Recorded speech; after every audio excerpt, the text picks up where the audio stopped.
अब तक हमने देखा यूजी के सामने माहितो नानामी को मार देता है और माहितो ने अपना एक क्लोन भी बनाया था जो कि ऊपर नोवारा से लड़ रहा था। वैसे तो नानामी ने नोवारा और अकारी को बैरियर के बाहर छोड़ दिया था और उन्हें लेने के लिए वहाँ एम्बुलेंस भी आ गई थी, लेकिन नोवारा उनके साथ मना कर बैरियर के अंदर जाने लग जाती है। अकारी उसे रोकने की पूरी कोशिश करती है। नोवारा कहती है कि बाकी सब अंदर लड़ रहे हैं और वो मैदान छोड़कर नहीं भाग सकती। इतना कहकर नोवारा वापस बैरियर के अंदर आ जाती है जहाँ उसे माहितो का क्लोन मिलता है। इधर माहितो तीन इंसानों को मार कर उनसे यूजी पर अटैक करता है और सोचता है कि उसे ड्रैगन से ज्यादा इंसान छोड़ने को कहना चाहिए था। और यूजी एक आदमी से पूछता है क्या वो ठीक है, लेकिन उसका सर फूल कर फट जाता है। अब माहितो यूजी के पीछे तेजी से आता है उस पर अटैक करने के लिए। इधर दूसरी तरफ नोवारा अपनी हेयर पिन टेक्निक यूज करती है जिससे वो सभी कीलें खड़ी होकर माहितो के शरीर के अंदर जाने लग जाती है, लेकिन माहितो के शरीर को चोट पहुँचाने से उसे कोई फर्क नहीं पड़ेगा। पर नोवारा ने उसकी सोल को चोट पहुँचाने का तरीका ढूंढ लिया था। वो फिर हथौड़े से कील सीधे माहितो के सर पर मारती है और माहितो का शरीर गुड़िया की तरह यूज करती है उसकी सोल पर अटैक करने के लिए। फिर वो अपने रेजोनेंस टेक्निक एक्टिवेट कर देती है और ये अटैक क्लोन के साथ साथ माहितो को भी जाकर लगता है जो कि यूजी को मारने वाला था। इस अटैक से माहितो अंदर से घायल हो जाता है और उसके शरीर से निकलते हुए कीड़े देख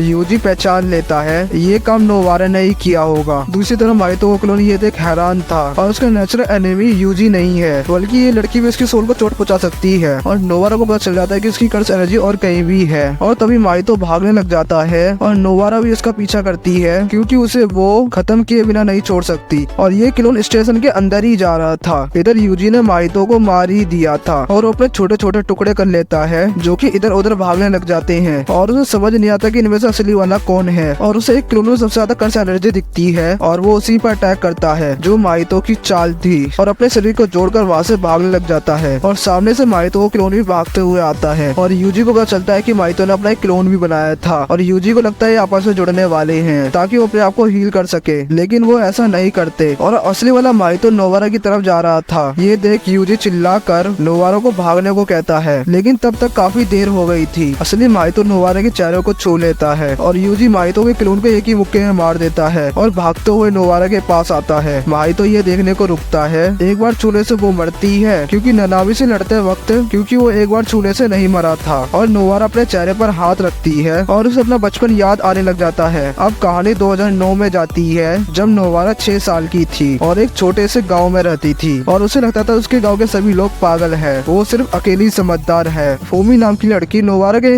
गांव में रहने को आती है और इससे मिलने के बाद उसने चिल्लाना बंद कर दिया और एक समझदार लड़की की तरह पेश आने लगी। और गाँव के लोगों को साउरी की फैमिली पसंद नहीं थी और ऐसे लोग उनके घर के सामने कचड़ा फेंक दिया करते थे और साउरी को काफी परेशान करते थे, जिससे तंग आकर साउरी विलेज छोड़कर टोक्यो चली गई, जिसकी वजह से नोवारा बहुत जोरों से रोई थी। और सुमी ने पहली बार नोवारा को रोते हुए देखा था जब कुछ सालों बाद नोवारा बड़ी हुई और वो भी पढ़ाई के लिए टोक्यो जाने लगी और वो कभी इस गाँव में लौटकर कभी नहीं आना चाहती थी। और फूमी ये देख डिसअपॉइंट थी। उससे बिछड़ते वक्त नोवारा बिल्कुल नहीं रो रही जैसे वो उस दिन रो रही थी और ये सोचकर फूमी चुप ही रहती है, लेकिन नोवारा उससे कहती है अगली बार जब वो मिलेंगी जब वो तीनों साथ होंगी। इसके बाद दोनों की आंखों से आंसू आ जाते हैं और फिर नोवारा टोक्यो आ जाती है और कहानी वापस प्रेजेंट में आ जाती है। और हम साउरी को देखते हैं जो कि एक ऑफिस में लेट नाइट काम कर रही थी और उसकी सीनियर उसे बताती है कि शिबुया में किसी बड़ा प्रकार का हमला हुआ है, पर साउरी उसकी बात इग्नोर कर देती है और वो अपने सीनियर को बताती है कि जब वो गाँव में रहने गई थी उसकी मुलाकात 2 छोटी लड़कियों से हुई थी और नोवारा काफी चुपकू थी, लेकिन उसे वो दोनों अपनी छोटी बहन जैसी लगती थी। और साउरी को उनकी काफी याद आती है और वो सोचती है कि नोवारा इस समय कहाँ होगी और क्या कर रही होगी। इधर नोवारा अपने चेहरे को